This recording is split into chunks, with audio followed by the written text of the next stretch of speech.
بسم الله والحمد لله وأشهد أن لا إله إلا الله وحده لا شريك له وأشهد أن محمدا عبده ورسوله إمام الصابرين وإمام الشاكرين ثم أصلي وأسلم عليه وعلى آله وأصحابه وأتباعه إلى يوم الدين أما بعد فالسلام عليكم ورحمة الله وبركاته.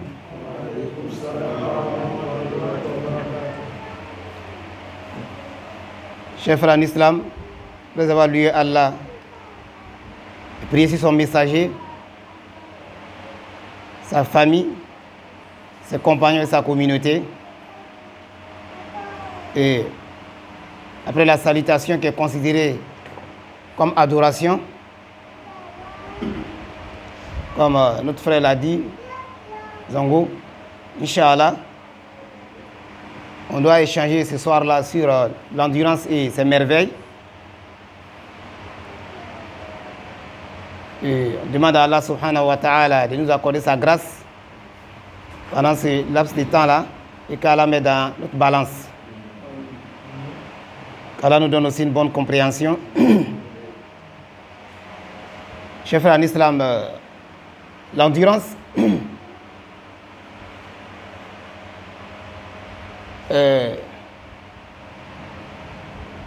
quelque chose que l'on ne peut jamais vivre sans la pratiquer. Ne peut jamais s'en penser de l'endurance. D'abord, Allah subhanahu wa ta'ala, lui-même, l'endurance était un attribut d'Allah subhanahu wa ta'ala. Et aussi, c'est l'attribut aussi, et c'est un attribut des messagers et des élus d'Allah subhanahu wa ta'ala. C'est les qualités. Wa Ismaïl wa Idris wa Zulkifl kullum min as-sabirin. Donc Allah subhanahu wa ta'ala a parlé de l'endurance dans le Coran. Ça dépend, il y a des savants qui disent que 70 et quelques fois, ça dépend des dérivés. Il y en a qui sont arrivés jusqu'à 103 fois. Allah a parlé de l'endurance dans le Coran 103 fois. Donc, comme les savants le disent, c'est, on peut dire, le comportement qui a été plus souligné dans le Coran que tous les autres. On a dit qu'on ne peut pas vivre sans endurer.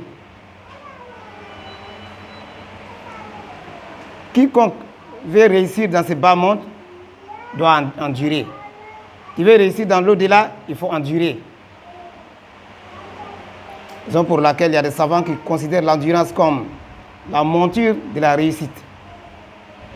Et quiconque veut traverser ces bas mondes, ou bien traverser ces bas mondes, doit monter sur l'endurance et prendre l'endurance comme sa monture pour pouvoir bien traverser ces bas mondes. Et le Coran a résumé les causes de la réussite de l'au-delà sur l'endurance. Considérez l'endurance comme le résumé de toutes ces causes-là. Tout se résume sur l'endurance. Parce que Allah dit wa jazaahum bima sabaru jannatan wa harira. Il les a récompensés du paradis et de soie à cause de leur endurance. Sans l'endurance, on ne peut pas manger. Il faut quelqu'un pour cultiver. Pour cultiver, il faut endurer. Sans l'endurance, on ne peut pas avoir des docteurs. On ne peut pas avoir des ouvriers. Donc, il faut ça. Donc, lui qui appelle envers Allah subhanahu wa ta'ala a besoin de l'endurance afin de pouvoir réussir dans sa mission.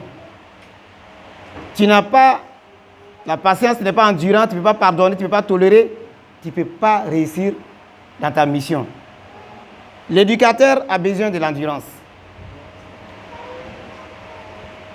L'homme a besoin de l'endurance dans son foyer. La femme aussi a besoin de l'endurance dans son foyer. Parce que tout ce qu'on va te dire, comme ça, il faut te comporter avec ton mari, soit avec ta femme.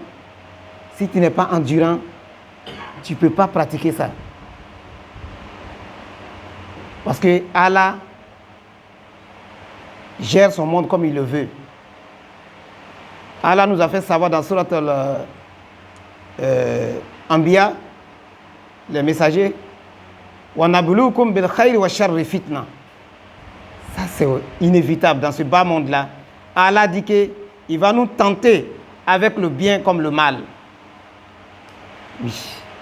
Et c'est vers lui que nous allons nous retourner.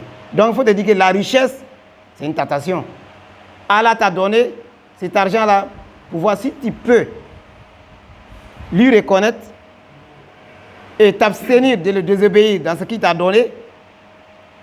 Si tu peux endurer ça, oh, si tu ne vas pas reconnaître Allah subhanahu wa ta'ala, tu vas prendre ça pour désobéir à Allah subhanahu wa ta'ala. Donc, chacun est tenté. Le pauvre est tenté. Lui doit accepter, endurer, rester là où il est. Le pauvre aussi, lui doit accepter, endurer, faire de cet argent ce que Allah lui dit de faire avec cet argent. Donc, chacun est tenté de son côté. Donc, on ne peut pas vivre sans l'endurance. Nous sommes dans ce bas monde, dans la tentation. Même quand tu dis que tu crois en Allah subhanahu wa ta'ala, tu te mets à l'épreuve. وَمِنَ النَّاسِ مَنْ يَقُولُ آمَنَّا بِاللَّهِ وَإِذَا أُوذِيَ فِي اللَّهِ جَعَلَ فِتْنَةَ النَّاسِ كَعَذَابِ اللَّهِ. Allah dit, il y a des gens qui disent qu'on a cru à Allah subhanahu wa ta'ala. Une fois qu'il est tenté seulement, une petite tentation seulement, ça dit, il met le mal que les gens le font là, il met ça au-dessus de sa foi. Il fait comme c'est Allah qui est en train de le punir lui-même. Donc, il laisse tomber sa foi. Il s'est dit que bon, j'ai commencé à prier, les gens ont commencé à me fatiguer à la maison. Non, moi je ne peux plus supporter, je laisse. Ce qu'il a dit, ce n'est pas vrai. Donc, l'endurance, le prophète sallam a dit concernant l'endurance, avec cet hadith, on va commencer. Il dit, quiconque s'efforce à endurer, Allah va finir par l'accorder l'endurance. Le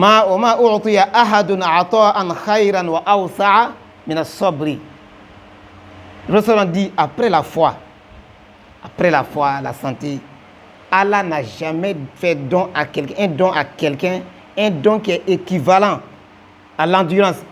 Car c'est l'endurance qui est le meilleur des dons. C'est le don le plus vaste. Parce que c'est un récipient qui reçoit tout, l'endurance. Tout ce que tu mets dedans, ça rentre. Ça ne peut jamais le remplir. En même temps, c'est la clé de tout bonheur. C'est l'endurance qui peut fermer les portes des malheurs, qui peut ouvrir les portes des bonheurs, l'endurance.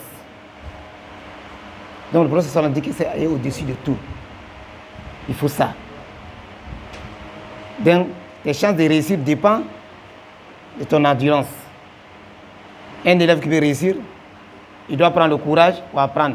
Maintenant, pour continuer, parce qu'on ne peut pas détailler tout ce qu'on veut détailler, mais je vais aller un peu vite. Concernant l'endurance, son nom varie souvent, selon là où il se trouve, selon sa place. Je prends le cas, les savants disent par exemple, dans un champ de bataille, quelqu'un qui est beaucoup courageux, qui n'a peur de rien, un brave, son bravoure là, c'est l'endurance qui lui permet de faire ça. Donc c'est l'endurance. Mais comme c'est dans un champ de bataille, on n'appelle pas ça là-bas endurance, mais c'est bravoure. Donc un élève aussi, par exemple quelqu'un aussi qui est beaucoup sage, il est sage, il n'agit pas comme ça. Là-bas, là, l'endurance qui est là-bas, on appelle ça la sagesse. Parce qu'un sage, il n'agit pas comme ça. Il fait ses analyses avant d'agir. Donc, quelqu'un qui est endurant concernant le bonheur qu'Allah lui donne, la richesse par exemple, là-bas, là, on va appeler l'endurance générosité. Parce que si tu n'es pas endurant, tu ne peux pas donner ce que Allah t'a donné à quelqu'un qui ne t'a pas aidé à chercher. Il faut être fort moralement pour pouvoir faire cela. Parce que Satan va te dire, ton argent que tu as cherché, tu donnes ça à quelqu'un comme ça, il faut taper l'œil il faut être fort, il faut accepter. Donc, il faut prendre le dessus sur ton âme. Parce que les savants disent que l'endurance, là, c'est de prendre le dessus sur son âme. Donc, c'est pour ça que son nom varie. C'est quand ça concerne les épreuves directement, on appelle ça endurance. Même en arabe, on appelle ça sobre. Quand ça concerne directement les épreuves. Donc, chef en islam, les savants disent que l'endurance, quand on prend l'endurance du point de vue de son origine, d'où ça vient, l'organe même qui fait que l'homme arrive à endurer, on voit que il y a deux types, il y a deux façons d'endurance. Parce que l'homme est composé de corps et âme. Donc, l'autre endurance concerne le corps, le physique. L'autre concerne l'âme et l'esprit. Maintenant, l'endurance qui concerne le corps et le physique, là-bas, là aussi, il y a deux façons.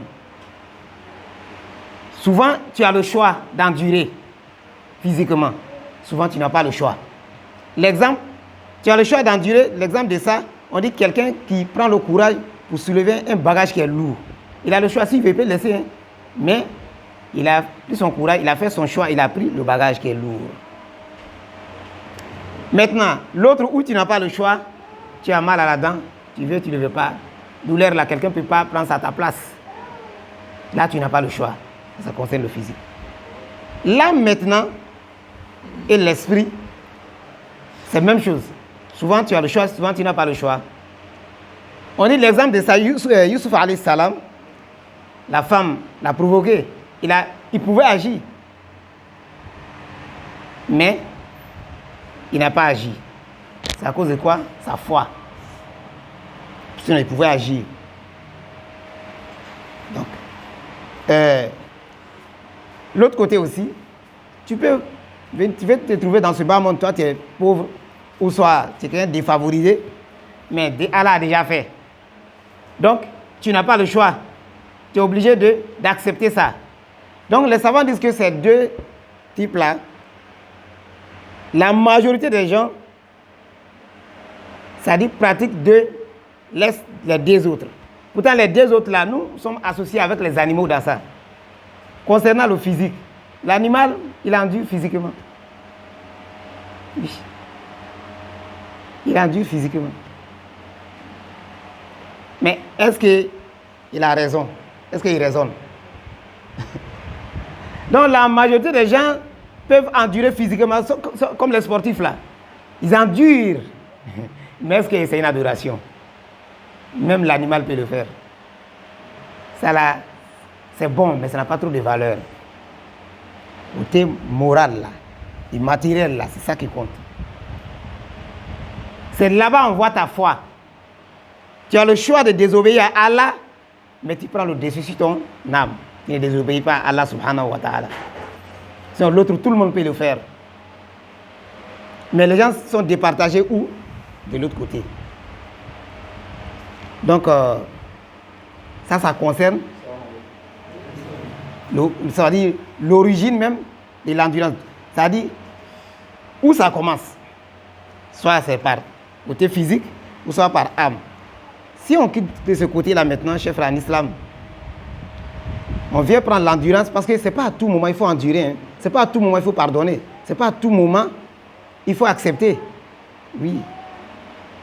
Le Coran a parlé du pardon. Mais l'autre côté aussi, il a parlé de la justice. Donc les savants disent que dans ce cas-là, on regarde.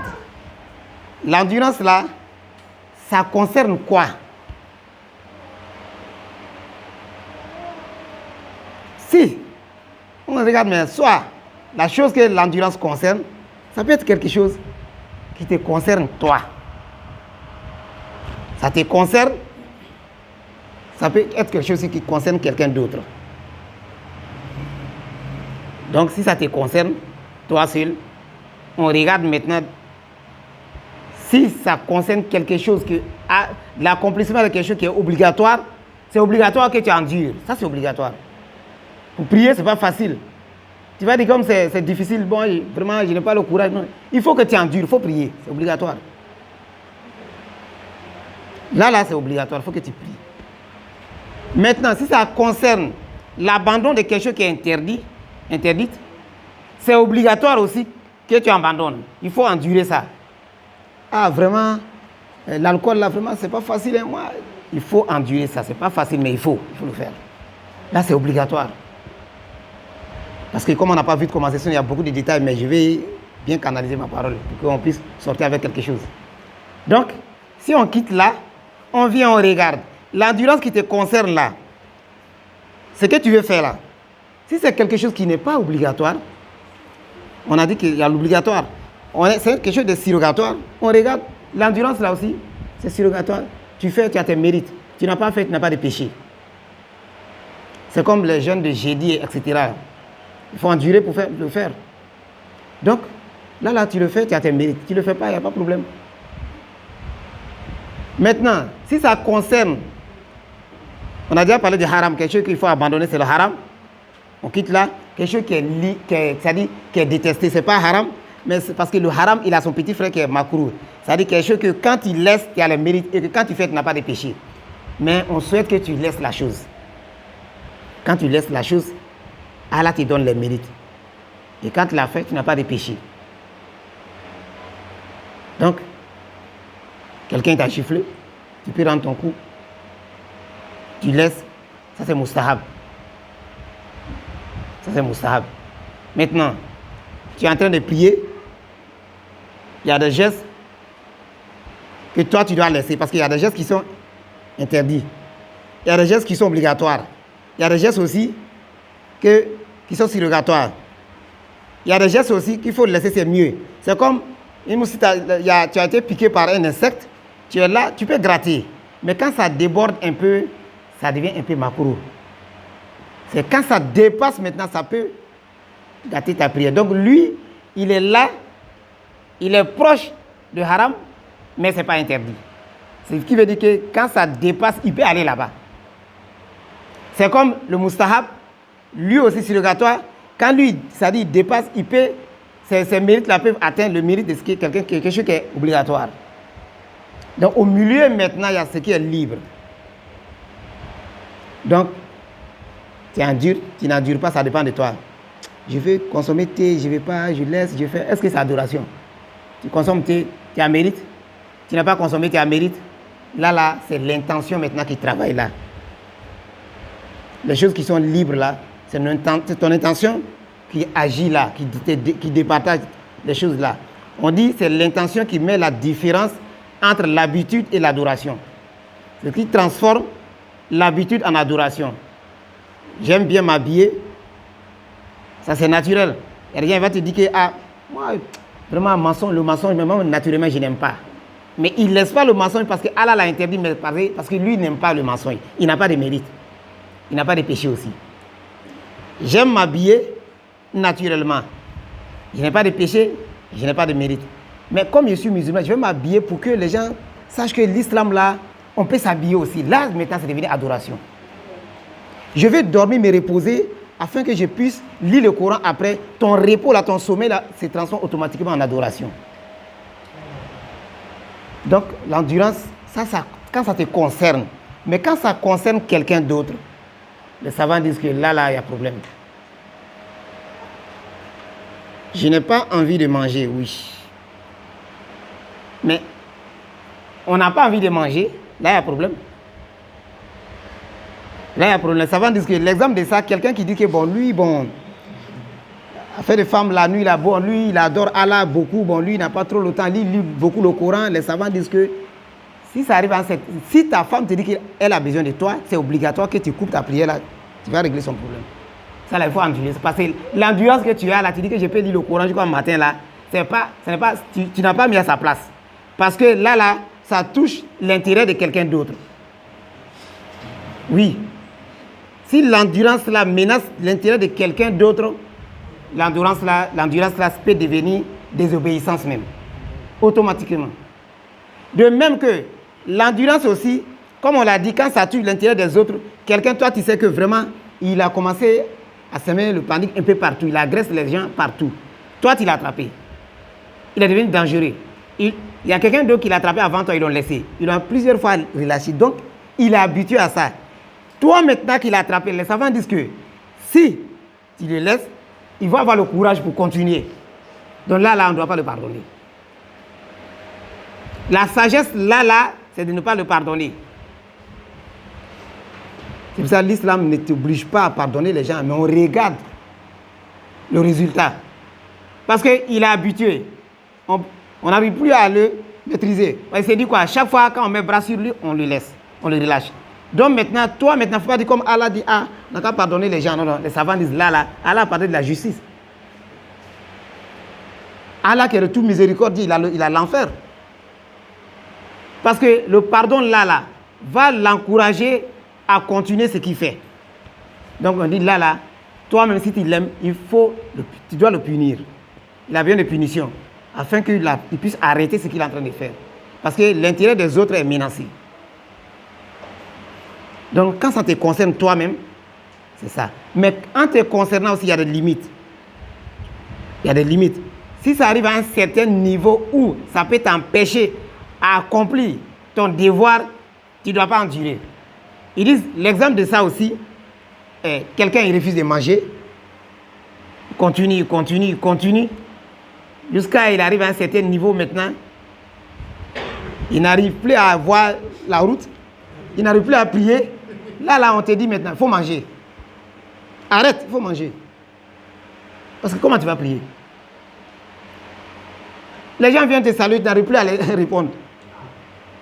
Donc là, tu dois arrêter. C'est pour cela l'islam, il y a les détails. Hein. Tu dis, ah, moi j'endure. Hein. Oui, tu endures, mais comment? Comment tu endures? Donc, là, l'endurance, là, c'est pour ça que le prophète sallam a dit à ses compagnons de ne pas coller le jeûne. C'est-à-dire continuer, faire un jeûne qui continue. C'est-à-dire, on doit, si le soleil se couche, on doit rompre le jeûne. Toi, tu continues, 2 jours, 3 jours. Le 72 nous a dit de ne pas le faire. Si tu dis que tu veux, il faut continuer vers l'aube. C'est-à-dire 24 heures, il ne faut pas dépasser ça. Les autres, ils ont l'air. Ton corps, même toi, il a son droit sur toi. Tu dois manger pour avoir la force. Parce que quand on a faim, souvent pas trop causer. Tes visiteurs, ils ont leurs droits. Ta femme, les enfants. Oui. C'est pour ça que l'islam, c'est le juste milieu. C'est le juste milieu. Donc, si on arrive là, on va résumer la parole avant de rentrer dans certains hadiths et parler maintenant des retombées, de l'endurance et prendre quelques exemples. Mais l'endurance, chef en islam, comme on l'a dit, Allah donne à qui il veut. Les savants disent que Allah donne l'endurance à qui lui Allah veut. Maintenant, celui qui n'a pas eu la chance d'être endurant, il n'est pas patient. Les savants disent que le prophète sallam lui a montré le chemin. Il faut te forcer. Même si tu sais que ça ne marche pas, il faut continuer à essayer. S'il y a la sincérité, Allah va te donner ce que tu cherches. Parce qu'il y en a de nature, c'est les gens qui sont patients. Il y en a aussi de nature qui sont impatients. Il n'y a pas la patience dans eux. Mais est-ce que cela veut dire que tu ne dois pas endurer? L'homme comme ça, s'il endure, il a plus de mérite que l'autre. Oui. C'est pour cela qu'on dit, un parent compliqué, c'est soumettre à lui, l'obéir, être généreux envers lui. On a plus de mérite là-bas qu'un parent qui est pacifique, qui est simple, qui n'est pas compliqué. Même chose comme une femme qui est compliquée. Accepter chez une femme, pardonner chez une femme, le prophète dit que tu as plus de mérite. Un mari compliqué aussi, même chose. Même chose.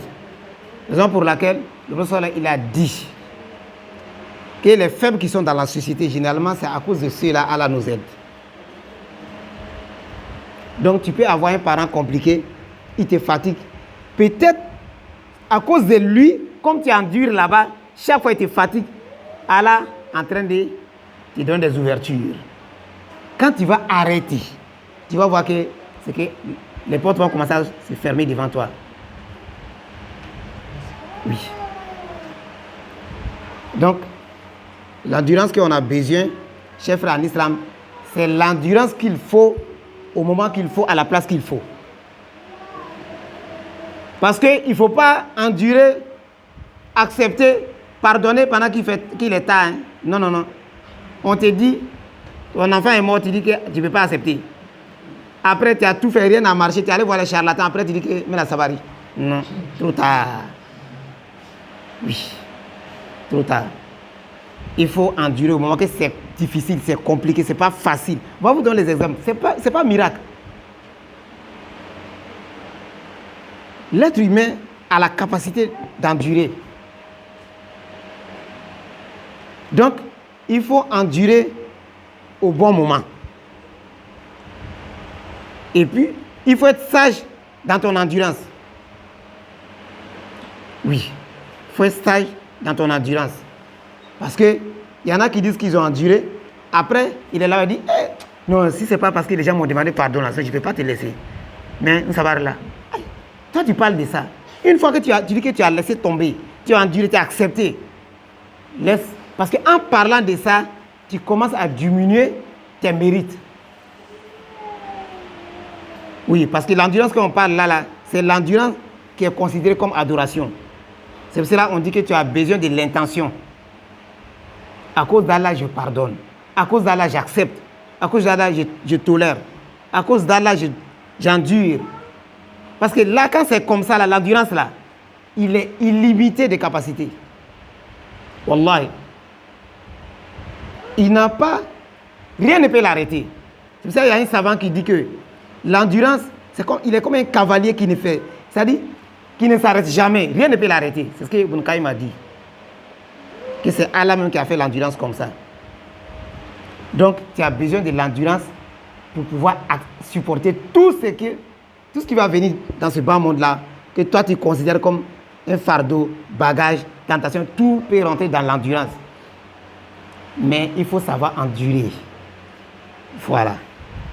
L'endurance là, si tu veux que ça t'aide à gérer tes problèmes, les savants disent que maintenant, il faut savoir fermer, c'est-à-dire taper l'œil, fermer les yeux, faire semblant de ne pas voir certaines choses.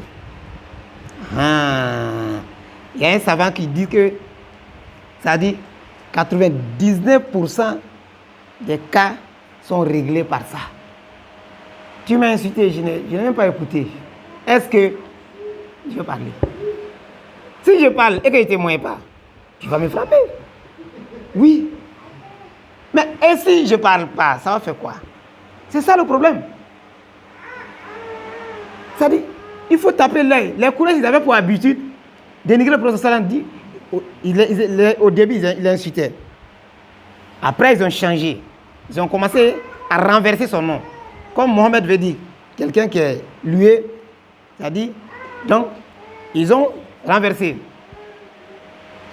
Ils disent maintenant Mouzammam, quelqu'un qui est blâmé. Le prophète a dit à Abu Huraira, il dit, mais Allah les a éloignés de moi. C'est-à-dire, Mouzammam là, c'est pas moi. Donc, c'est pas moi que vous insultez. Hein. Ça me... non.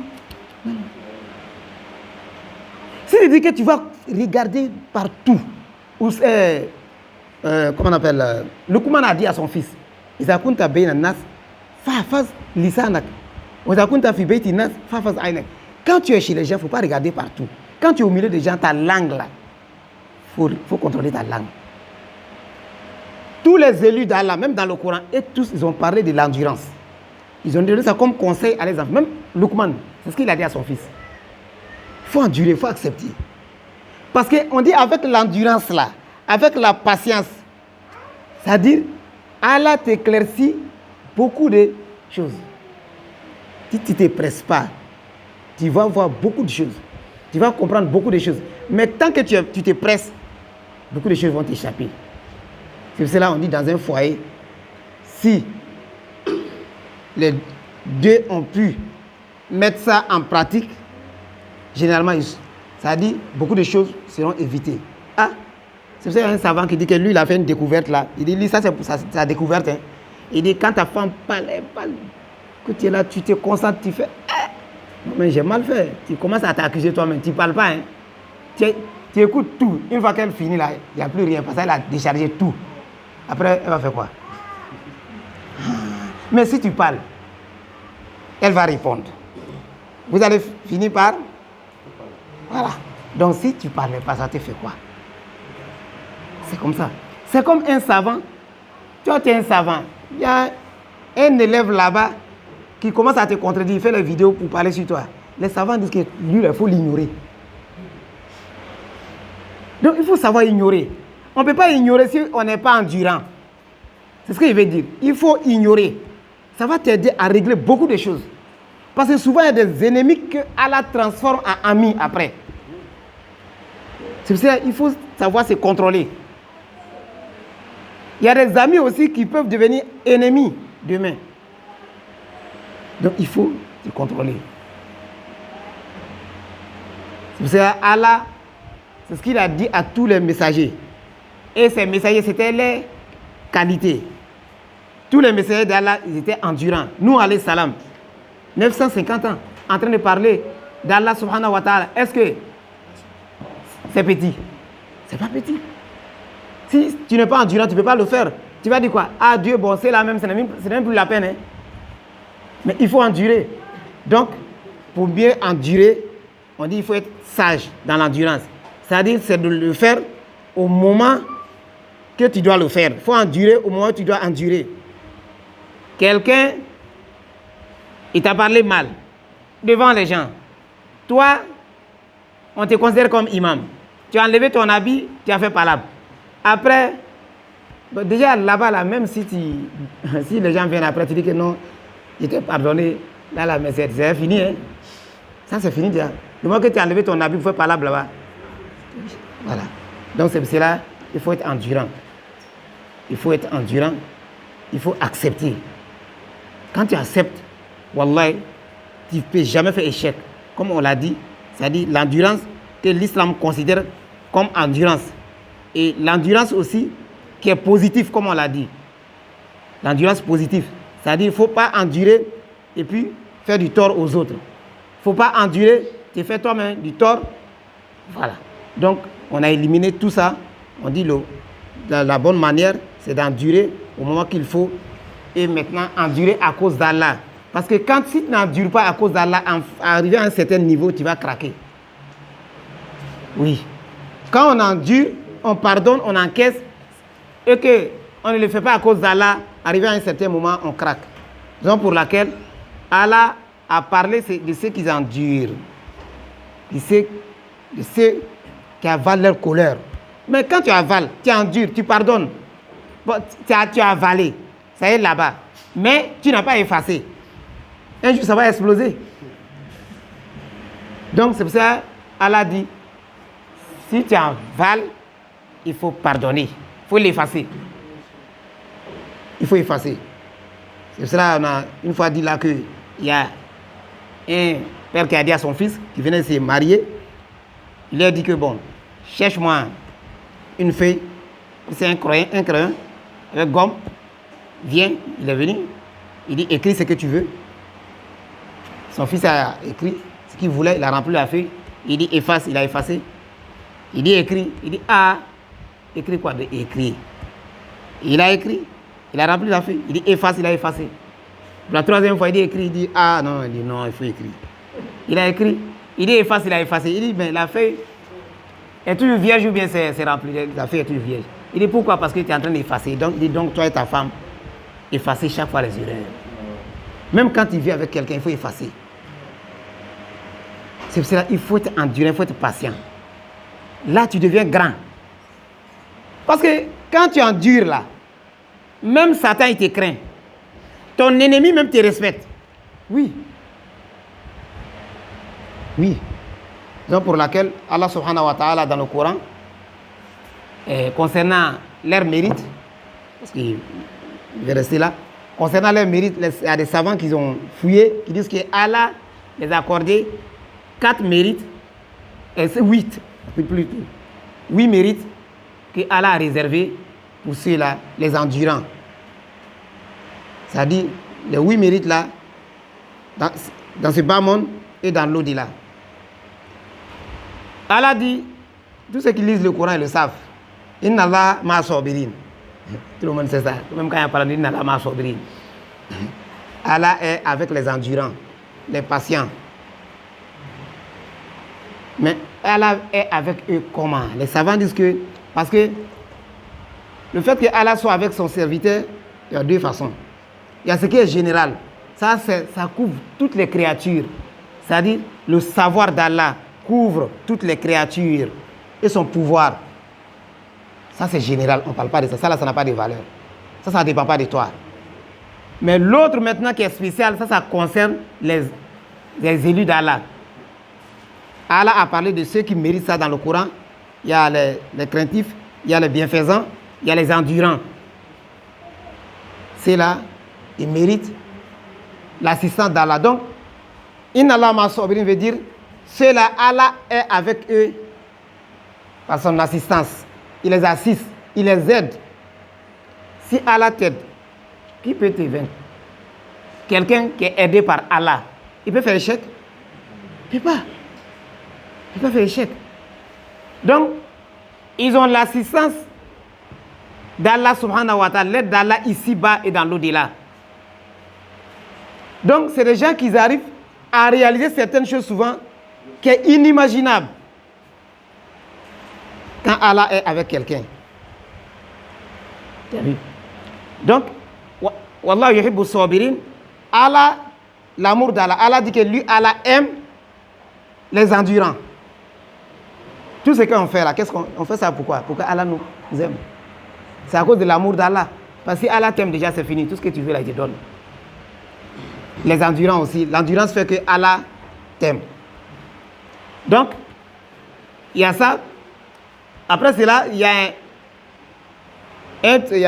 dans le paradis, il y a un niveau que Allah a réservé à certaines personnes.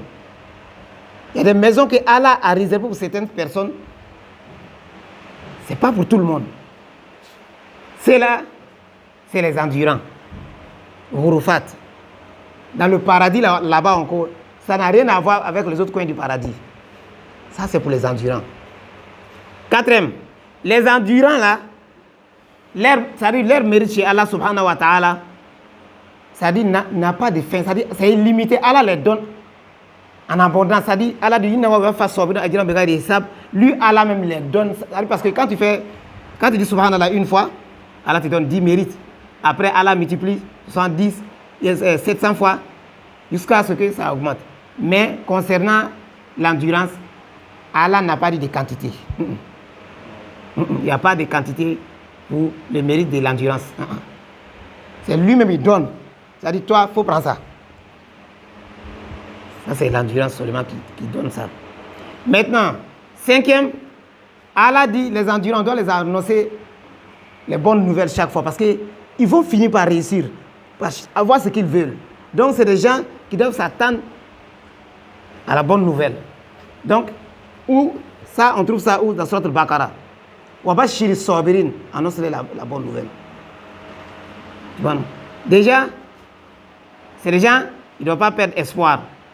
Ils doivent se dire que quoi qu'il en soit, en tout cas, moi, Allah va m'aider. Mais comment Allah va m'aider? Non, ça dépend d'Allah subhanahu wa ta'ala. Maintenant, après cela, il y a la bénédiction d'Allah. Alim salawat. L'endurant, il est béni par Allah subhanahu wa ta'ala, directement par Allah lui-même. Salawatun, c'est lui-même Allah qui le bénit. Quand tu es béni, c'est fini. Ce que les gens font, ça ne dure pas. Toi, tu le fais, ça dure. Parce que la bénédiction d'Allah t'accompagne. Wa rahma, la miséricorde d'Allah, ça t'accompagne. C'est-à-dire directement de la part d'Allah, il te donne sa miséricorde parce que tu es endurant. Parce que ce n'est pas facile, hein, l'endurance là. C'est-à-dire comme, on n'a pas commencé vite. Sinon, ce n'est pas facile. Hein. C'est pas facile. C'est facile à le prononcer. La prononciation est facile. Mais côté pratique, là, ce n'est pas facile. Hein. Raison pour laquelle Allah dit que c'est là, leur mérite là. Il n'y a pas de nombre. C'est lui, Allah, qui. Tel endurant mérite ça là. Je dois lui donner ça. Même les anges, ils écrivent seulement il a enduré ça. Mais il a tel mérite. Oui. Ça n'a rien à voir avec les bonus qui accompagnent. Donc, 8e maintenant, la guidance. L'endurant, il est guidé vers son objectif par Allah lui-même. À la tête, il y a le paradis. Avant ça, maintenant, il y a ce qu'il veut obtenir dans ce bas monde. Il va finir par arriver là où il veut arriver. Parce que la guidance là, concernant les doigts, la plus grande des doigts, raison pour laquelle Allah nous a montré la guidance dans Surat al-Fatiha. Quand il dit Yaka na'budu, Yaka nasta'in, il dit ça c'est entre moi et mon serviteur, demande ce que tu veux. Donc lui, Allah maintenant, parce que l'occasion qui est là, c'est Christ, donc il nous a montré ce qu'on doit demander. Parce que toi, tu es un serviteur, ton savoir est limité. Donc Allah dit, il faut demander la guidance. Parce qu'un commerçant, par exemple, qui est guidé, il ne va pas prendre une marchandise qui ne marche pas. C'est ça. Donc, si tu es guidé déjà, toi et puis l'échec là, vous n'avez pas même destination. Non. Donc, ça c'est les retombées de l'endurance. Si tu endures, ce que tu veux, Allah va te donner. Si tu n'endures pas, ce que tu veux, Allah ne va pas te donner. Avant de continuer maintenant, on va rentrer dans les exemples. Il y en a qui disent que non, tu sais qu'à ça va, moi je ne peux pas endurer. Pardon. Tu dois endurer. Il faut endurer ici en Côte d'Ivoire. Maintenant, on rentre dans les exemples. Parce que quelqu'un peut dire que comment on peut à des choses là, c'est incroyable. Parce qu'on commence en bas, on monte. J'ai un ami, il m'a expliqué son histoire, l'histoire de son grand frère. Bon, c'est marié, il ne voulait pas de la femme. Il ferme la porte sur la femme. Il va faire ce qu'il veut faire. Il revient. C'est comme une table. Donc il rentre, il se couche, il dort. Souvent, il vient avec sa copine. Elle doit se coucher par terre. Hein. Même laver ses habits là, elle ne doit pas le faire. Parce que lui n'a pas de faire. Lui, il considère qu'il est seul dans sa maison. La femme est restée là. Il ne fait pas palabre, il ne fait pas de dégâts. Parce que si tu fais palabre, si tu fais dégâts, tu vas partir. Parce qu'il faut endurer. Mais c'est ça, oui. Oui. Il faut endurer. C'est-à-dire, il faut être patient. Donc, elle est restée là comme ça. Parce que le coureur des jupons là, il y a deux cas. Si tu n'as pas poteau, parce qu'il va rester là en train d'acheter portable pour les filles et partir par là. Puis maintenant, les filles là, vont prendre ce portable là pour appeler les copains. Et puis lui, il est là, il regarde. Lui, on le coupe au nez. Donc, il va commencer à dire que si c'est ça, moi j'ai une femme à la maison. Hein. Il va regretter, il va revenir. Ou bien son argent va finir. Il va revenir à la maison. Souvent, ils subissent des humiliations qu'il ne peut pas subir à la maison. Mais il va revenir. Tôt ou tard, il va revenir. Wallahi. Mais si tu es pressé, toi, tu vas partir. Quelqu'un doit te prendre ta place. C'est comme ça. C'est comme... Donc, ça s'est passé. La femme est restée comme ça, un an et quelques. Un jour, lui-même, il est venu. Il dit, vraiment, il a dépassé ses limites. Lui-même, il reconnaît. C'est pas bon. Oui, il a exagéré. Lui-même, il dit qu'à partir de ce soir-là, je ne sors plus. Effectivement, c'était comme ça. Qu'est-ce qui a donné ça à la femme? L'endurance et la patience. C'est ça, il ne faut pas écouter lui qui te dit, il ne faut pas accepter. Il ne faut pas pardonner, il ne faut pas tolérer, non.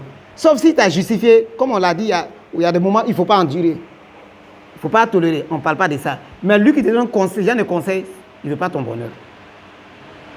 Oui.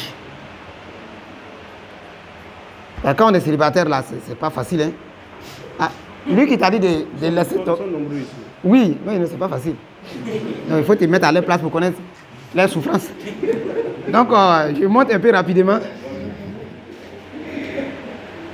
En Égypte, le savant qui a raconté l'histoire, il est décédé cette année-là, je pense, il n'y a pas trop longtemps. Il dit qu'il y a un docteur là-bas, un chirurgien, qui a juré devant lui pour lui dire que lui, il a assisté, c'est-à-dire il a vu un vieux, c'est-à-dire le vieux là, jusqu'à présent, son cas le dépasse. C'est le chirurgien qui dit ça, le docteur là, il a dit ça à l'imam là. Il dit un vieux de 60 ans, dans la soixantaine. Bon, il devait subir une opération chirurgicale. Donc maintenant, le vieux, il est là, il a commencé à pleurer. Donc, et ils lui ont dit, donc toi, quand on te voit, tu es un homme de Dieu, bon, tu as mémorisé le Coran, tu es notre imam. Et le vieux dit, il ne faut pas avoir peur. Le vieux dit, c'est pas peur, hein. Je n'ai pas peur, hein. J'ai un souci. Il dit parce que chaque jour, j'ai ma lecture que je dois faire. Maintenant, je me suis renseigné, on m'a dit que je vais rester inconscient pendant 4 heures, 5 ou 5 heures de temps. Ce qui veut dire que pour aujourd'hui, là, je ne peux plus le faire.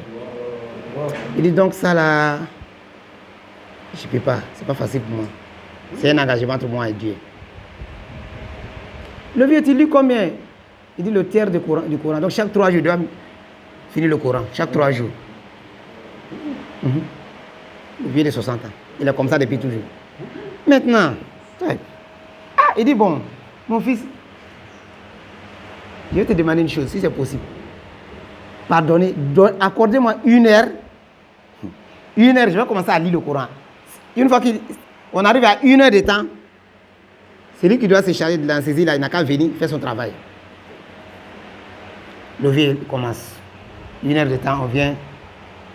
Il est inconscient, il est en train de lire le Coran à haute voix avec Tartil. Oui, ils sont en train de l'opérer. Oui, en Égypte ici. Jusqu'à ce qu'ils finissent. Allahu Akbar. C'est comme ça.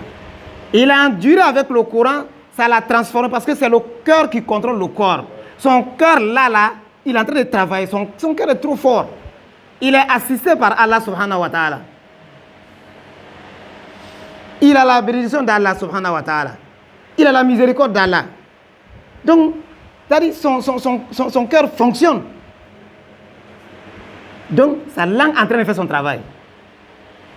On a notre oustaz aussi, qui nous a enseigné ensuite, il a dit que son père aussi, ça l'arrivait aussi. Bon, lui se disait que bon, si on lui fait ça, bon, il trouve ça haram. Le vieux a dit que bon, il devait faire une opération. Il dit bon, faites votre travail, hein. Moi je suis en train de lire mon Coran. Et ils sont en train de travailler sur le vieux. Il est en train de lire le Coran, il ne se trompe pas. Il n'est pas anesthésié, il est là, il est conscient. Oui, ce n'est pas un sahaba. L'autre, lui ça c'est en Égypte, mais l'autre c'est le père de mon oustaz. Oui. Donc l'endurance là, une fois que tu as atteint un certain niveau, Allah te fait grâce. Maintenant, je remonte un peu devant. On va à Imam Bukhari. Ouais. Imam Bukhari, tout le monde a entendu parler de lui. Les gens vont entendre parler de lui jusqu'à la fin du temps. Je vais aller un peu vite. Bukhari, son père, lui a laissé beaucoup d'argent. Il a dépensé tout à la science. Mais arrivé à un certain niveau, ses amis disent que une fois que on dit demain Ramadan, la prière de Tarawi là, ses amis venaient avec lui. Je vais parler de son endurance. Je vais prendre quelques points de son endurance. Et pourquoi il est devenu comme ça. L'argent d'abord il a dépensé ça dans le savoir. Bukhari, quand étant très jeune, ça dit 10 et quelques là, il est sorti, il a commencé à chercher le savoir. Il a quitté chez eux, Bukhara, son premier voyage là, à pied. Il a fait à peu près 600 km à pied. Mais tout son parcours l'a sorti, puis il s'est retourné chez eux. Pour aller chercher Hadith, il s'est retourné chez eux. Ça faisait 14 000 km. Oui. 14 000 km. Oui. Jusqu'en Afrique, en Égypte, ici même. Oui. Il y en a souvent, ils faisaient 1000 et quelques kilomètres en marchant. Arrivé à Jeddah, il a emprunté bateau de pirogue là-bas pour venir en Égypte. Donc, raison pour laquelle, à la fin de sa vie, tu vas voir pourquoi c'est devenu comme ça. Quelqu'un, il a pris tout ce temps en train de se déplacer à pied. Souvent, il monte, souvent, il descend, il marche à pied. Il marche. 14 000 et quelques kilomètres, de près. Durant 10 et quelques années. Il allait un peu partout où il y avait un savant d'Addis. Oui. Il y a des coins, il est rentré plusieurs fois. Donc, Bukhari, maintenant, quand il est devenu Bukhari, chaque mois de Ramadan, une fois que demain est Ramadan, la première nuit, ses amis venaient. Donc, chaque fois, ils font Tarawi ensemble.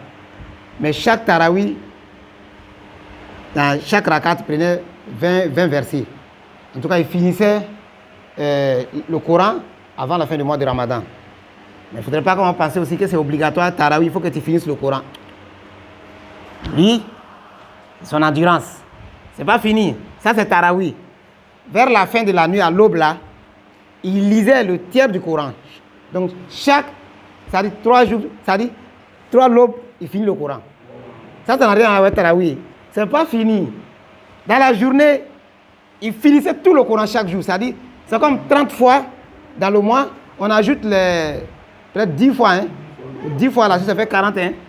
Plus une fois là. Ouais. Ça n'a rien à voir avec... c'est pas ça seulement il fait. Donc il faut te dire qu'il a atteint un certain niveau de mémorisation où c'est-à-dire lui-même est comme le Coran. C'est pas endurance, tu ne peux pas faire ça. Il y en a qui... pour lui c'est bon. Il y en a qui finissaient le Coran 2 fois par jour. Matin et puis le soir. Ça n'a rien à voir avec la nuit. Oui. Ça va t'étonner. Ça c'est petite affaire de Bukhari. Donc Bukhari, il est resté comme ça. Parce que j'ai dit qu'il a trop marché. Il a trop enduré. L'argent est fini. Tout ça là. Parce qu'il s'est promis, c'est-à-dire de chercher les hadiths authentiques du prophète sallam, mais ça dans un livre à part, à Sahih. Il a beaucoup de livres. Donc tous les savants d'hadith du monde entier étaient à l'unanimité d'accord qu'il est arrivé. Les doyens étaient là, les imams Ahmad, les Yahya ibn Ma'in, ils étaient là. Mais eux tous étaient d'accord. Souvent, ils l'ont examiné plusieurs fois, examiné sa mémorisation. Une fois, il est arrivé, ils ont dit que bon, comme on a entendu parler de toi, plus de 10 personnes, 100 hadiths, chacun a 10 hadiths. Mais les hadiths, là, c'est pas les 10 hadiths, là, ne sont pas complets. Hein. Ça, là, on enlève une partie, on colle sur pour l'autre, là-bas, on a mélangé comme ça. Chacun, en tout cas, a 10. Lui, là, le début, là-bas, l'autre a la fin de ça, l'autre a ça, là-bas, ils sont 10. Ils ont commencé. Tel compagnon a dit que le professeur a dit comme ça. Cet hadith, il dit non, je ne connais pas cet hadith. Quand il a fini les 100 hadiths, les gens disent que c'est lui, là, vous dites que c'est Bukhari, le grand savant d'hadith, là. Mais lui, là, il ne connaît rien. Il dit ce que moi, je connais. Il a recommencé maintenant. Rectification. Toi, c'est que le début de hadith que toi, tu as dit, là, le sahaba, là, lui, l'hadith que lui, il a dit, là, c'est le commencement qui est avec l'autre, là. Lui, son milieu, là, c'est avec l'autre. La fin, là, c'est avec l'autre. Tous les 100 hadiths, là. Il a réparé tout. C'est depuis là-bas, d'autres ont commencé à le suivre. Parce qu'il a atteint un certain niveau. En même temps, il est très, très généreux. Bukhari, à la fin maintenant, parce qu'il y a les épreuves. Il faut endurer. Est-ce qu'il a eu ça là facilement? Ses amis disent que quand il partait apprendre, ils vont chez les oussas, les cheikhs. Là, d'abord, son premier cheikh, il a eu problème avec un cheikh au début parce que le cheikh a commencé à dicter hadith. Il dit, cheikh, il faut rectifier ton hadith, il y a erreur dedans. Il dit, toi, tu peux me dire ça. Il allait vérifier, il faut aller vérifier l'origine à la maison. Il allait vérifier, il a vu que, Bukhari, il a dit la vérité. Hein. Donc, ils sont sortis, ils sont allés apprendre. Ses amis ont vu qu'ils vont apprendre. Lui, il est là, il écoute seulement, il n'écrit pas. Ils ont dit, mais toi, on t'a remarqué, depuis que nous sommes arrivés, tu n'écris pas. Hein. Il dit, bon, depuis que nous sommes arrivés, tout ce que vous avez écrit, envoyé tout. Ils ont envoyé tout. Lis pour toi. Non, ça là, il faut rectifier ça là. Il a rectifié pour tout le monde. Oui. Il se réveille souvent la nuit, plus de 10 et quelques fois. Une fois qu'il a sa vie, il se réveille, il écrit. Il n'y a pas sommeil. Maintenant, Bukhari, après tous ces va-et-vient là, il est sorti, il va rentrer chez eux. Imam Ahmad, en ce moment, c'est Bagdad qui était la capitale du monde musulman. Il y avait les savants, il y avait tout là-bas. Imam Ahmad l'a dit, Bukhari, tu vas laisser où il y a les hommes, il y a le savoir, il y a tout. Tu vas aller en brousse là-bas. Mais chacun son destin. Maintenant, il allait là-bas. Maintenant, le gouverneur de chez eux, la Bukhara, le gouverneur là, maintenant, c'est lui qui a envoyé quelqu'un envers Bukhari pour lui dire d'envoyer son livre Sahih là. Plus, il a d'autres livres. Il vient avec ces livres-là chez lui, au palais là-bas, l'enseigner ses enfants et puis ceux qui sont avec lui. Bukhari, il a dit à le messager, il dit, va lui dire que moi je ne suis pas quelqu'un qui humilie le savoir. Oui. Qui n'a pas de considération pour le savoir. Oui. Ah, parce que, imagine, 1400, 14 000 et quelques kilomètres marcher, va et vient. Je vous ai une fois dit que Bukhari a jeté ses 1000 dinars dans l'eau à cause de quelqu'un. Parce que, à cause d'accusation. Parce qu'une fois qu'on retrouve les 1000 dinars avec lui, pourtant c'est pour lui, et sera accusé de vol, ils vont abandonner tous ses hadiths. Parce qu'il a dit à le monsieur, ils étaient dans un bateau, il a dit à l'autre, ah bon, moi, c'est quand on voyage, les gens causent entre eux. Il dit, j'ai 1000 dinars sur moi, c'est attaché dans tel foulard, c'est comme ça, comme ça. Donc, il a donné la description. Donc, l'autre maintenant, il a dormi, s'est réveillé. Il dit, lui, il a perdu ses 1000 dinars. Il dit, c'est attaché dans tel truc, tel truc. Il a décrit les mêmes choses que pour Bukhari, là. Ils ont commencé à fouiller les gens. Bukhari était obligé de jeter son argent dans l'eau. Pour ne pas être accusé d'hadith, de vol. Là, tous ces hadiths vont à l'eau. Donc, quand ils ont fini, ils sont descendus. Il a dit, ah, chérie, mais...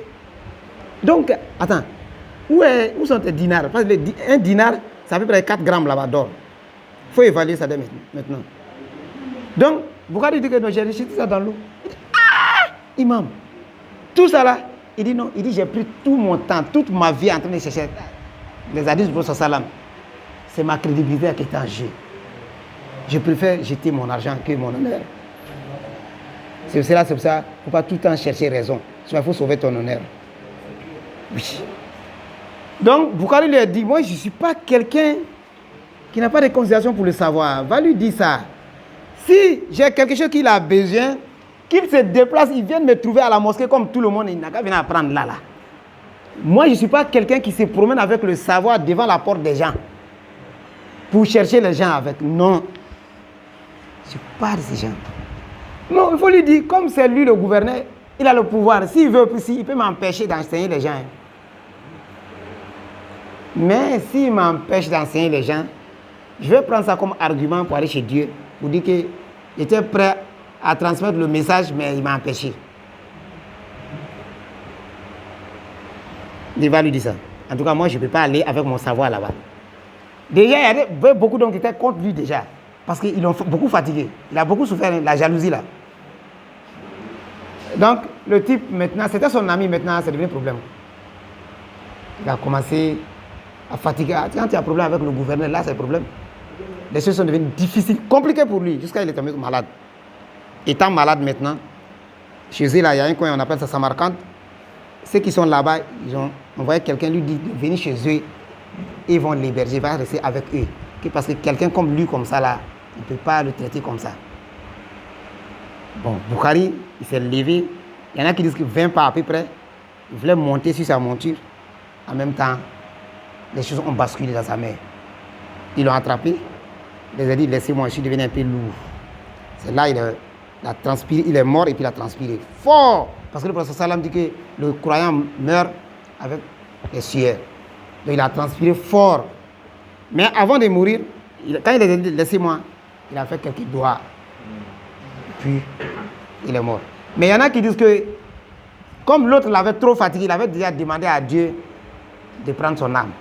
Et lui-même, il a demandé ça à Dieu parce que le monde est devenu petit devant lui. Maintenant, il ne sait même plus où aller. Ils l'ont fatigué. Oui. Maintenant, le Bukhari, parce que c'est comme ça, je n'ai pas encore fini. Il est décédé. Voilà. Ils l'ont enterré. Son élève dit que, quand ils ont créé sa tombe, c'est la terre qui sortait là avec l'odeur de parfum. Donc les gens sont venus de partout. Ils ont commencé à prendre la terre. Même après son enterrement, l'odeur, le parfum là sortait toujours.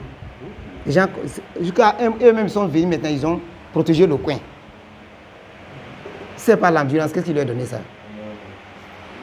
Maintenant, incroyable, plus étonnant que ça, avant-dernier, Imam Malik que nous connaissons tous, a eu un cas aussi comme ça.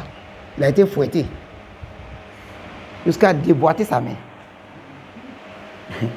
Il a enduré ça. Puis il est tombé malade vers la fin de sa vie. Il n'arrivait plus même à aller à la mosquée. Mais c'est là ils ont enduré. Il y a un autre, ils ont dit que bon, on doit t'amputer, hein, ton pied on doit couper. Il dit bon, si vous voulez couper mon pied, Ce qu'on va faire, je vais commencer à prier. Je vais commencer à faire ma prière. Étant dans la prière, s'il arrive dans la prosternation, faites votre travail. Par là, je ne vais pas sentir. Voilà, ils ont coupé son pied, il n'a pas senti.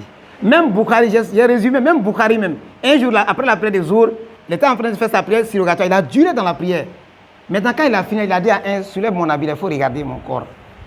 Il a vu que Bukhari a été piqué par l'insecte, la guêpe bâton là. 16 ou 17 fois. Il n'a pas coupé sa prière. Ils ont dit qu'il me fallait couper. Il dit non, j'étais en train de réciter une sourate, je ne voulais pas couper la sourate. C'est étonnant. Oui, Donc on remonte maintenant. Chaque fois, je parle beaucoup de ces jeunes.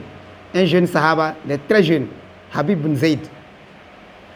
C'est celui-là que le prophète sallam a envoyé pour transmettre, pour remettre sa lettre à Musaylamatul Kazzab. C'est lui-même qui s'est proclamé comme un messager. C'est-à-dire, lui, les gens de sa communauté sont venus pour se convertir. Lui, il est resté pour garder les bagages. Étant là-bas, quand ils sont revenus, il les a dit que lui aussi, il a reçu le message d'Allah subhanahu wa ta'ala. Il est devenu messager. Il dit donc, le prophète sallam est messager des Quraysh. Lui, il est pour eux là-bas. Maintenant, il est parti comme ça. Il y en a maintenant, ils savent que c'est un menteur. Mais comme c'est devenu un problème, ça a dit, c'est mon parent maintenant, ils ont commencé à le suivre. Donc, ce dernier-là maintenant, il était devenu puissant dans son coin là-bas. Le prophète sallam, il a écrit à le prophète sallam, il a dit à le prophète sallam, que tu sais ce qu'on doit faire, comme nous sommes les deux messagers. Toi, bon, comme vous les Quraysh, vous êtes les gens, vous êtes trop, vous en parlez de tout. Donc il faut prendre vers la Mecque là, puis devant là, tout pour aller en haut là-bas là. Moi je prends mon côté là. Donc on n'a qu'à diviser la terre. Aïe! Le prophète sallam a écrit une lettre. Il a donné ça à Habib bin Zayd. Lui seul va remettre la lettre à Musaylamatul Kazzab. C'est pas facile, hein? Imagine, c'est-à-dire quelqu'un qui veut prendre ta place. C'est-à-dire qu'il veut prendre la place de l'autre, lui te donne une lettre pour aller voir ces rebelles-là. C'est dangereux.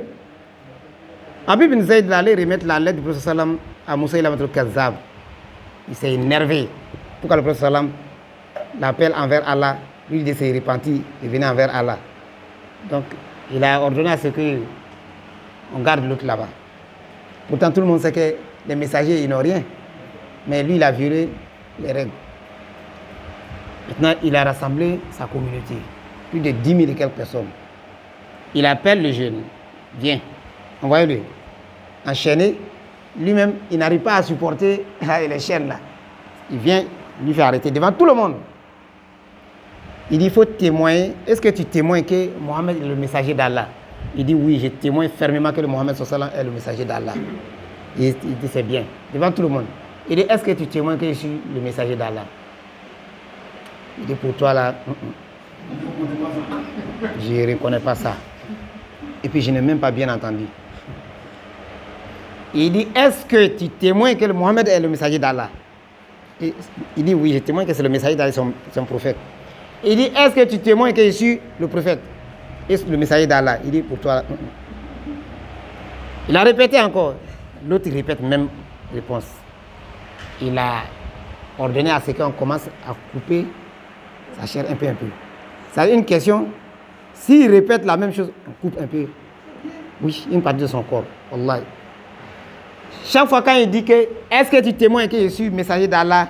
Il dit, pour toi là, non. Il dit, il faut couper un peu. Il coupe. Wallah. Jusqu'à ce qu'il est tombé. Il n'a pas changé sa phrase. Il n'a pas crié. Il n'a pas tremblé. Il est resté comme ça. Même lui-même, Musaylamatul Kazzab, c'est que, moi-même, je ne peux pas faire ça là. Même sa communauté, ils doivent respecter la foi de l'autre. Ce n'est pas l'endurance. C'est l'endurance. Est-ce que c'est un ange? Donc l'endurance peut réaliser les miracles. Si on dit l'endurance peut réaliser les miracles, ce qui veut dire que tu vas rester là entre... C'est ça, j'ai une fois dit, il y a mon oustaz qui dit que chez eux, il y a un type. Bon, il a beaucoup lu le Coran. On ne peut pas le faire sans endurance. Donc, Comme il a trop lu le Coran, Allah lui a fait grâce. Il est devenu aveugle. Mais il ne voit rien. Mais quand tu ouvres le Coran, il voit les feuilles. Il voit l'écriture, il lit. Mais il ne voit pas ce qui est à côté, ni à côté. Il ne voit rien, c'est pas le Coran.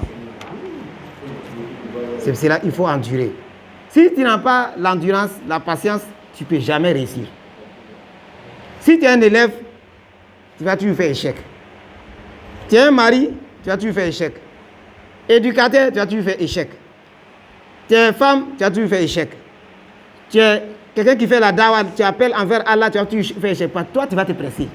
C'est pour ça que quand tu fais la dawa, toi, tu dois endurer. Il ne faut pas regarder quand est-ce que ça va, c'est-à-dire la personne va te répondre. Quand est-ce que tes vœux seront réalisés. Il ne faut pas regarder le moment. Il ne faut pas regarder quand est-ce que l'arbre va faire ses fruits. Il ne faut pas regarder ça. Sinon, tu vas perdre la patience. C'est ceux-là qui, quand ils te conseillent aujourd'hui, demain, après-demain, ils se fâchent.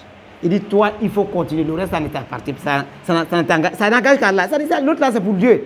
Ça concerne Dieu. C'est-à-dire sa guidance à son cœur là, ça appartient à Allah. Mais si toi, tu veux qu'il se guide aujourd'hui, il soit guidé aujourd'hui, là, tu ne peux pas.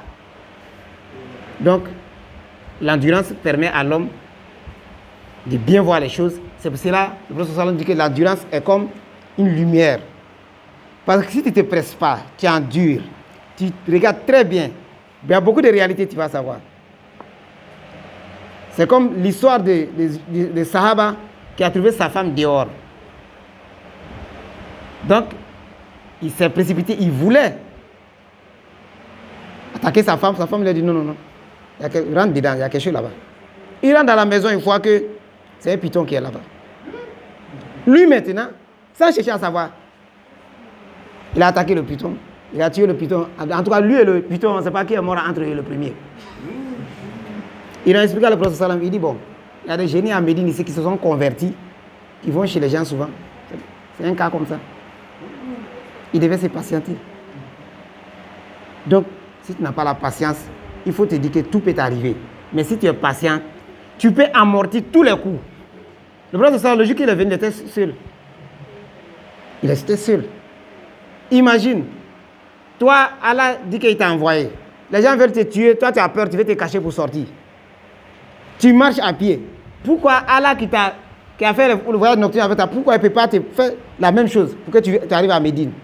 Le prophète il a marché avec Abou Bakr Siddiq pour arriver à Médine. Il a enduré ça. Il est venu à Médine, il était chez quelqu'un. Il n'avait pas un chez lui. À la fin de sa vie, lui, toi-même qui dis que Allah t'a aimé que tout le monde, tu tombes malade, gravement malade. C'est comme ça.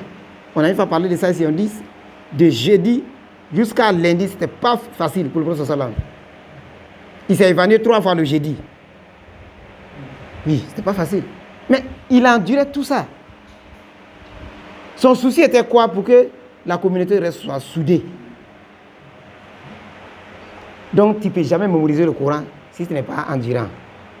C'est pour cela, avant de finir, s'il y a des questions, on a un oustaz qui a parlé d'un élève qui n'est pas intelligent. Il n'a pas une bonne mémoire. Mais, s'il lit le Coran, il ne fait pas de fautes. Ils ont fait concours de mémorisation. Il y a le Coran, il y a certaines choses. Si tu fais, parce que c'est des gens qui sont forts. Si tu fais une erreur, si c'est 1000 rials, on a mis en jeu, c'est 1000 rials. Une erreur, on enlève 100 rials dans ton argent. Si tu doutes, on enlève 50. Il y avait, c'était 3, hein. Lui, il appelait 3000. Mais pourtant, il n'est pas intelligent. Pour mémoriser, ce n'est pas facile. Le sage lui a demandé, il dit, bon, si je vais mémoriser, bon, si je n'ai pas le temps, bon, c'est peut-être les 200, 300 et quelques là-bas. Sinon, si j'ai le temps, si c'est le Coran, 300 et quelques fois, bon, si c'est ça, peut-être 400 fois comme ça. Si tu n'es pas endurant, tu peux le faire. Parce que le Coran, c'est un miracle. Tout le monde peut mémoriser le Coran. C'est ça qui est un miracle dans le Coran. Ce n'est pas lié à l'âge ni papier. Non, non, non. Il y a des gens qui mémorisent que ça ne va pas lire. Allah a fait ça, mais seulement si tu n'es pas courageux, tu ne peux pas. Tu ne peux même pas. Donc ça, c'est un conseil pour tout le monde. Il faut l'endurance, pour pouvoir réussir dans ce bas monde. C'est la clé de tout succès. La différence entre notre endurance et pour les autres, c'est que pour nous là, c'est adoration. Pour nous là, c'est adoration. Avec l'endurance, le monde devient facile pour toi. Sinon, quand tu regardes certains animaux, par exemple la âne, il vit mais lui étant dans ça là, il est heureux. Un aveugle qui sait que le prophète sallam a dit que Allah dit que quiconque lui Allah l'arrache ses 2 yeux, il n'a pas autre récompense que lui, c'est pas le paradis. Est-ce que lui comme ça, il va trouver ça que c'est quelque chose? Allah dit, parmi ces serviteurs là, lui il ne peut jamais arracher à un serviteur, l'homme qui chérit son cœur, que ce soit son ami, c'est-à-dire son enfant, sa femme, son mari, en tout cas quelqu'un qui était cher à lui, il a arraché cette personne-là. Il a enduré à cause de lui, Allah. Il n'a pas autre mérite chez lui, Allah, que le paradis. Il a dit, le prophète dit que quand Allah ordonne à les anges de prendre l'âme de l'enfant d'un serviteur, d'un croyant, il demande à les anges là, vous avez pris l'âme de son enfant? Ils disent oui. Vous avez pris l'âme de la personne qui chérit son cœur? Il dit oui. Il dit mais qu'est-ce qu'il a dit? Qu'est-ce que mon serviteur a dit quand vous avez fait ça? Il dit non. Il t'a loué. Il dit alhamdulillah. Parce que le prophète dit que le croyant, son problème, ça dépasse Satan. Parce que quand Allah lui fait grâce, parce que ce n'est pas bonheur, c'est malheur. Quand Allah lui fait grâce, il lui donne bonheur, il remercie Allah, il endure, il remercie Allah. Il utilise ça dans l'obéissance. Parce qu'il y a l'endurance là, ouais. Pour remercier Allah, il faut être endurant. Il faut être fort.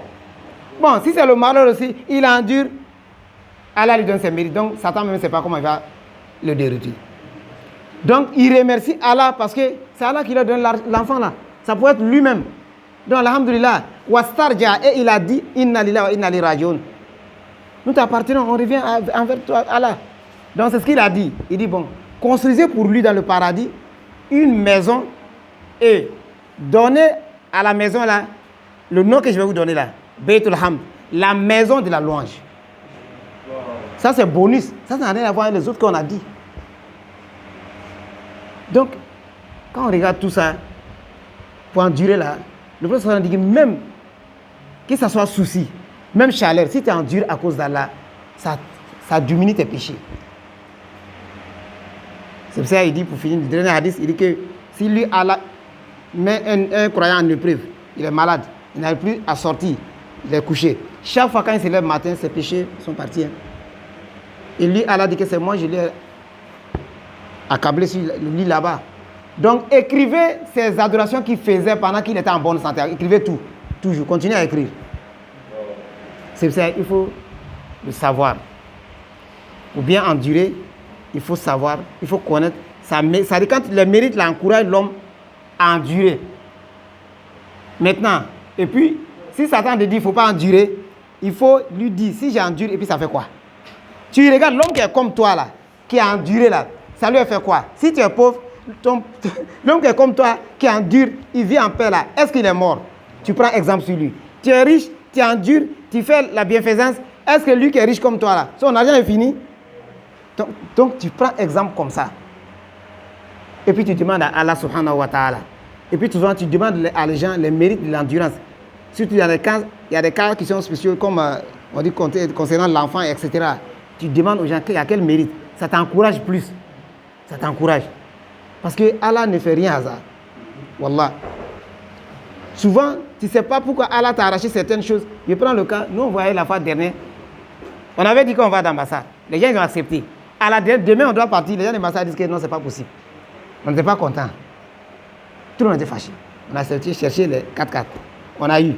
Arrivé devant là-bas, nous on dit que hey, Dieu merci, Massa ne peut pas venir ici. Tu as vu? Parce qu'on est arrivé là-bas, on a essayé de retourner. Notre mission là, voilà, c'est fini. Donc Allah c'est ça, il les a laissés. C'est à la dernière minute qu'ils nous ont dit. Donc c'est comme ça. Quand tu endures, ça va. Donc chef en islam, c'était un peu de l'endurance. Un peu de l'endurance et c'est retombé et c'est merveille. Si tu endures, alhamdulillah, tout va marcher pour toi. Si tu n'endures pas, tu vas regretter. Parce que Allah, soit il te dit de faire ce que lui, Allah t'a ordonné de faire. Souvent, ça dit, il te met à l'épreuve. Il y a la pauvreté qui est là. Tu dis, tu ne peux pas endurer. Tu peux forcer Allah? Hein? Tu ne peux pas. Tu peux pas, il faut accepter. Bon, maintenant, parce qu'Allah dit que l'homme même de nature doit souffrir dans ce bas monde. Quel que soit son rang social. Naître, mourir, souffrir. C'est souffrir, mourir. C'est tout. Donc maintenant, toi, tu dis, je ne peux pas endurer. Moi, je ne peux pas accepter. Oui. Et tu peux changer quoi? C'est ça. Tu vas tourner pour aller voir les charlatans, gauche à droite, ça ne va pas marcher. Maintenant, tu vas dire que, ah, ça va là. Tu as perdu. Donc, c'est salam alaikum wa rahmatullah. S'il y a des questions. Wa alaikum salam wa rahmatullah.